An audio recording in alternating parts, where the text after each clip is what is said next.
Dan berpusu-pusu pergi ke stadium nak tengok Justin Bieber. Tidak kurang juga ramai orang nak pergi ke masjid wilayah nak jumpa dengan Imam Masjidil Haram Dr. Syekh Abdul Rahman Sudais. Itulah dia satu hari sebelum Justin Bieber punya konsert. Suatu saya ingat, kalau tuan-tuan nak tahu, 2 hari sebelum konsert tu, saya telah tiba-tiba mendapat ilham.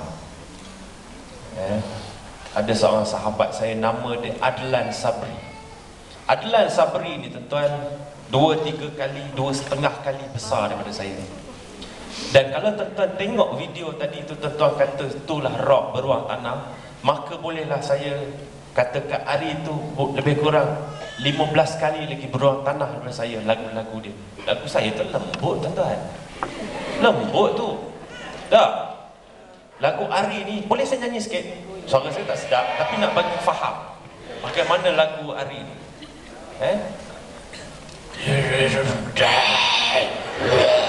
Macam tu lagu dia, saya pun tak faham kan. Jadi kalau tuan-tuan kata saya rock, dia lagi 15 kali lagi rock daripada saya. Dia ni yang jenis black metal tak? Kira macam tu lah. Saya pun tak faham. Jadi kalau kita ni telefon tuan, beri salam ni tidak ada dalam kamus. Mak rock lah katakan. Telefon-telefon, lu kat mana? Itu je kan. Gua kat sini. Gua lu je cakap. Beri salam tak. Jadi tuan-tuan, satu hari saya call dia. Bro, lu kat mana? Assalamualaikum. Dia jawab, saya kata dia, awak seorang hang pelan ni. Dia orang Kedah tu kan. Awak seorang hang pelan. Dak lah kita ni ialah kan, ikut sunnah Nabi sallallahu alaihi wasallam. Oi, saya kata lain dah ni, saya kata. Tak apalah, saya ialah kita ni terasa macam tiba-tiba channel dah tune lain ke kan. Lepas tu cerita, ingat nak cerita pasal kita, tak jadi. Pasal apa, bila saya baru nak cerita kita, dia kona ikut lain. Dia kata, bro, Nabi sallallahu alaihi wasallam bersabda. Saya kata, macam ni aku tak nak dengar cerita hang ni dalam telefon. Panas dalam telefon ni, hangat dah. Aku pergi jumpa hang lah di rumah. Okey, baik. Aku tunggu dia. Dia tunggu saya di tepi jalan. Rumah dia kat Nilai tau, Nilai dekat KLIA. Dekat situ ada sebuah college, nama Inti College, tahu tak? Rumah dia dekat dengan Inti College tu, ada apartmen tu. Dia duduk di situ lah. Jadi tuan-tuan, saya sampai waktu zuhur.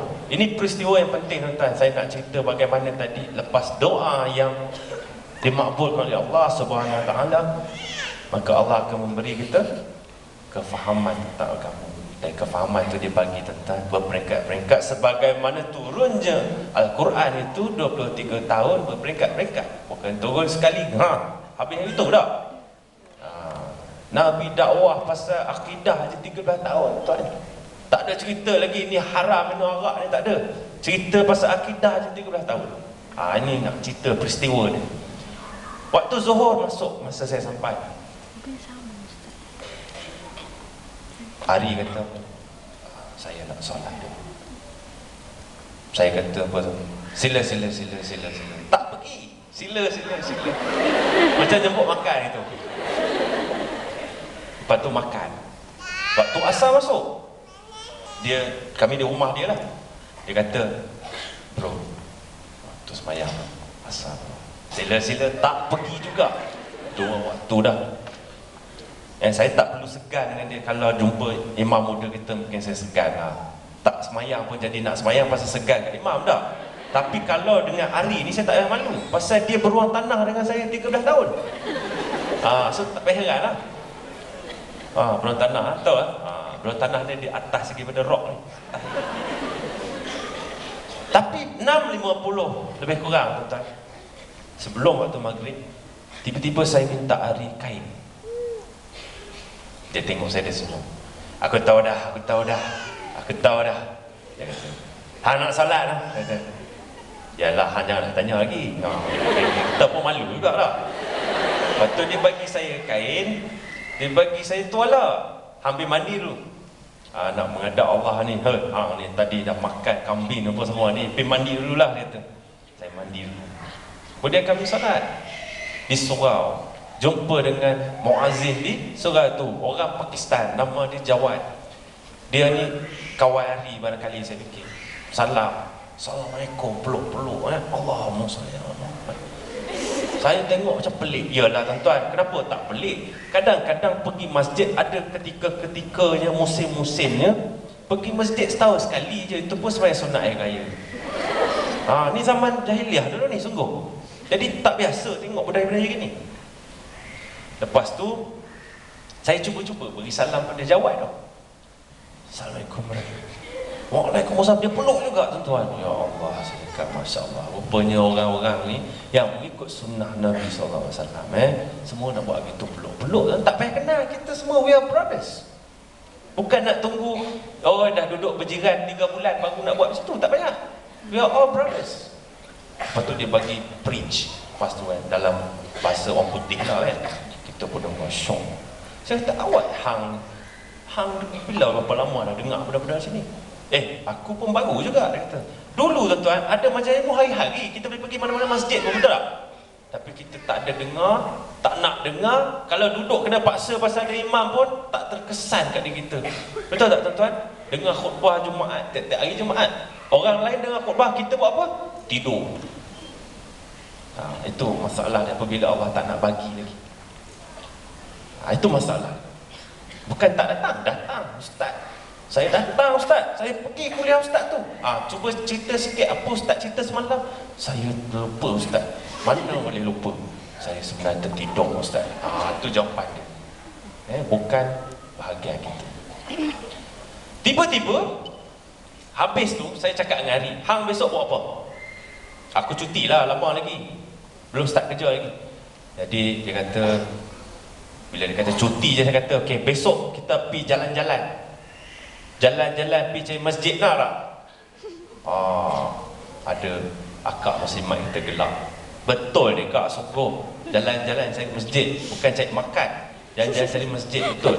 Makna dia tuan-tuan, setiap kali masuk waktu, kita terus berhenti solat awal waktu jemaah. Tak kira di mana-mana saja zon atau kawasan yang kita berada. Jadi ditakdirkan Allah kita start di Masjid Negeri Ipoh, Perak Darul Rizwan. Kemudian Zuhur Masjid Ubudiah Kuala Kangsar. Kemudian Asar semaya dekat Kepala Batas kat Sungai Pelani tu.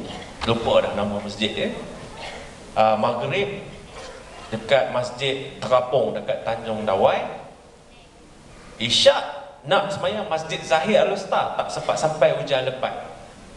Lalu kita berhenti je sebab nak awal waktu Bila kita sampai je kat masjid tu tuan-tuan, adalah lebih kurang 5-6 orang jemaah yang veteran. Bukan tua, veteran tua sensitif sebut veteran. Umur dia lebih kurang ayah-ayah saya lah umur dia gitu. Kemudian tuan-tuan, dia tengok kami ni pakai jubah. Bukan jubah ni, jubah warna kelabu, pakai kopiah. Ari pun sama, tak pakai. Sekali Tok Imam kali, anak-anak ni pegawai JAKIM ke? Dia tengok uniform, dia ingat kami pegawai JAKIM mai daripada KL. Dia kata gaya ni lain ni kan. Lepas tu tuan-tuan tahu apa dia suruh buat? Dia suruh baca doa. Silakan Syekh baca doa. Baru subuh tadi nak start solat tak? Orang bersangka baik macam tu lah. Orang yang beriman, nak beriman kepada Allah ni, dia nak sangka baik. Barulah besok Allah sampai ke hajat kami nak semayang subuh di Masjid Zahir. Besok tu hari Khamis tuan-tuan. Ingat tadi Justin Bieber saya sebut? Justin Bieber hari Sabtu. Besok ni hari Khamis semayang subuh Masjid Zahir. Kemudian kami nak patah balik. Nak patah balik ke KL. Tapi Ari kata, aku rasa baik kita jangan patah balik dulu, kita pergi ke Kangak. Dah dekat dah ni. Okey, kita pergi Kangak. Jalan-jalan Kangak tuan-tuan, ada lebih kurang 2-3 buah masjid kami lalu. Dah nak masuk waktu, selalunya kebiasaan kami akan berhenti nak basuh muka dulu kan, wangi-wangi ke apa. Tapi kami jalan terus ni. Pasal apa? Kat Kangak ni jalan sikit masjid. Jadi sempat lagi. Tiba-tiba Allah Ta'ala rupanya telah mengaturkan satu rancangan tu.